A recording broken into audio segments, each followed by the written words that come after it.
शेतकरी बांधवांनो, तुमच्यासाठी खूप महत्त्वाची बातमी आहे। अनेक दिवसापासून प्रलंबित असलेले जे रेशन कार्डचे पैसे आहेत आता 1 जानेवारी 2026 पासून येण्यास सुरुवात झालेली आहे।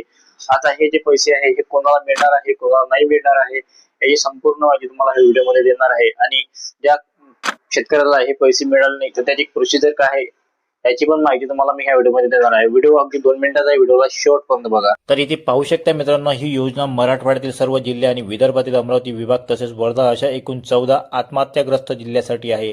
ज्या शेतकरी कुटुंबाकडे केशरी रेशन कार्ड आहे त्यांना आता धान्याऐवजी रोख रक्कम दिली जात आहे। तर मोठी अपडेट म्हणजे सरकारने अनुदानात वाढ केली आहे। पूर्वी प्रति लाभार्थी 150 रुपये मिळायचे, ते आता वाढून 170 रुपये प्रतिमाह करण्यात आले आहे।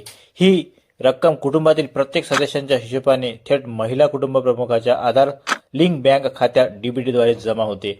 आणि 1 जानेवारी 2026 पासून रेशन प्रणालीत काही बदलही झाले आहेत। अंत्योदय कार्ड धारकांना आता 20 किलो तांदूळ आणि 15 किलो गहू मिळणार आहे। पण सावधान, जर तुम्ही ही केवायसी पूर्ण नसेल केली तर तुमचे पैसे थांबू शकतात।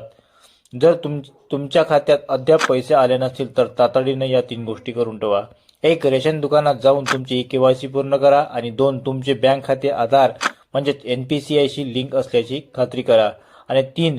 जर अद्याप अर्ज केला नसेल तर रेशन कार्ड, आधार कार्ड आणि बँक पासबुक घेऊन तहसील कार्यालयात अर्ज करा। आणि शेतकरी मित्रांनो, ही माहिती तुमच्या ओळखीच्या सर्व शेतकरी बांधवांपर्यंत नक्की पोहोचवा। रेशन दुकानदाराला भेट द्या आणि आपले हक्क मिळवा। अशीच माहितीसाठी आम्हाला फॉलो करा आणि माझ्या चॅनलला सबस्क्राईब करा।